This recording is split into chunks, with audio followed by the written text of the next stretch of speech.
So I'm going to be talking about aUToronto.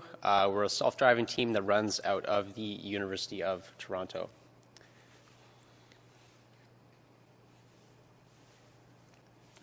So this is a recent picture of our team. We're actually getting quite big, and as you might see, there's a lot of young faces there. So most of the people on our team are undergraduate students, and we also have a bunch of graduate students and some professors at the Institute for Aerospace Studies.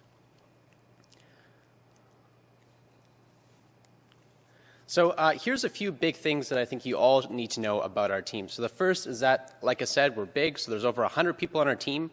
So this is really a massive development effort that's currently being orchestrated at the University of Toronto.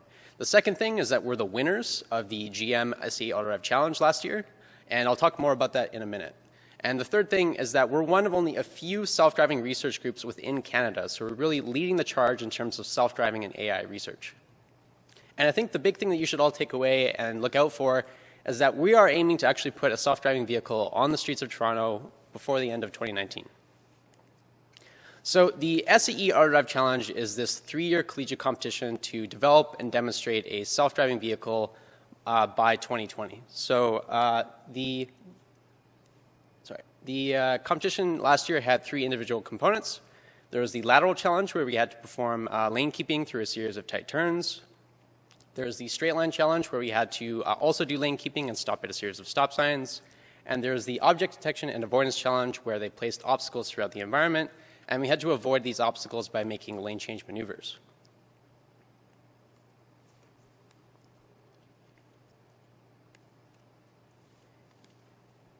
So Zeus, so this is the vehicle that we designed for that competition, and it's a Chevrolet Bolt electric vehicle.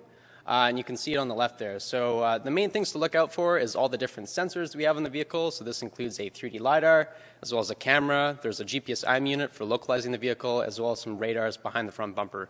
We also have a massive computer in the trunk, which has 44 physical cores. So this is our timeline for the next year. So what we're looking at is we're about halfway between our starting point this last year and actually shipping the vehicle to the competition. And we have a major set of milestone tests coming up in this week. So our team's actually pretty busy right now. So just to go into a bit more detail about what we did last year. So the SAE AutoDrive Challenge last year was down in Yuma, Arizona, in the desert in the middle of the summer.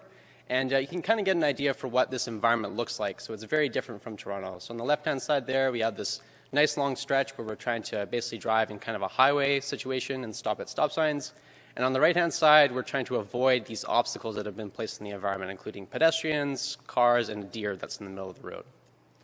So then this video here just shows you our performance on the Straight Line challenge. So on the top left-hand side, you can see our lane detection. On the top right is the stop sign, and the bottom left is the stop line. So what we're doing is we're just tracking a set speed, so driving at what speed we want to on this road, and then once we see the stop sign, we start slowing down. We'll stop at that stop sign, we'll wait for a few seconds, and we'll keep on driving. So then this video here shows you our performance for the Lateral challenge.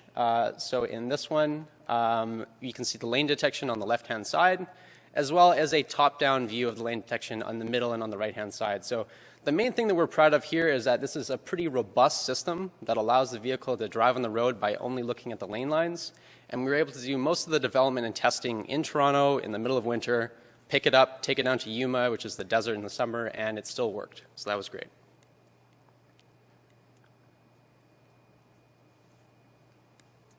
So the next video here that I'm going to show you is our performance on the Obstacle Detection and Avoidance Challenge. So for this one, there's a vehicle coming up in our current lane. We see it, we start to plan a path to make a lane change maneuver, and then once we've gotten far enough into that lane change, we start tracking the middle of the lane, and we're able to safely drive by that obstacle. So those 3 challenges and doing them as well as we did is what allowed us to win this competition this last year. So that was year 1. So year 2, we're going down to MCity, which is this little fake city that's been built at the University of Michigan for self-driving testing. And there's going to be lots of new additions to this competition. So that includes traffic signs, traffic lights, more complex intersections, dynamic pedestrians, as well as a railroad crossing. So the first challenge that I want to talk about is the pedestrian challenge. So for this one, we're going to be driving down the road, and we're going to come across a pedestrian at a crosswalk. The expectation is then that we'll stop, come to a complete stop, allow the pedestrian to completely cross the road, and then start driving once they've finished crossing the road. And then the second one that we are much more excited about is the MCity challenge.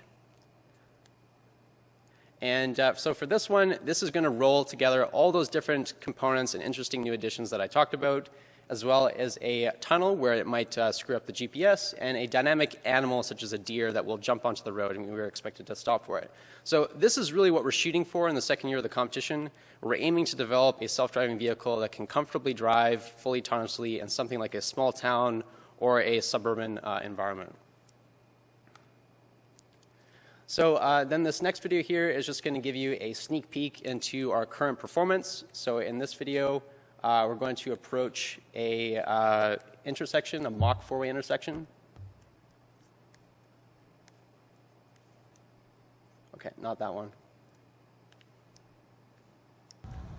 There we go. Okay, so ignoring the last video, so in this one, we're driving along the current lane, and we come across a pedestrian that's in the middle of the road. We then wait for them to completely leave the road before we accelerate back up to speed. So this whole thing is happening autonomously, and this was just a few months ago. And so our capabilities are advancing every week. And like I said, so we're aiming to have something that can drive comfortably in kind of a small town environment by this summer. So what you see is Zeus, which is this real Canadian self-driving car, which is being built here at the University of Toronto. So we experience like lots of different weather conditions, which is something that makes us a bit more unique from some of the other companies out there. We're not based in Silicon Valley. And so we have to be able to deal with these different conditions. In fact, we keep on testing. Doesn't matter what the weather it is. If it's snowing, raining, or middle of the night, we can still go out and test. So if you want to get involved, we're still looking for plenty of sponsors. So things that you can help us out with include buying sensors, buying computing power, as well as getting access to private facilities for testing. So that all really helps us meet our goals and will help us improve on our system. And the last thing is, if you want to know more about us, you can follow us on social media. And so we have a Facebook, Instagram, and of course you can go find out more about us on our website. Thanks.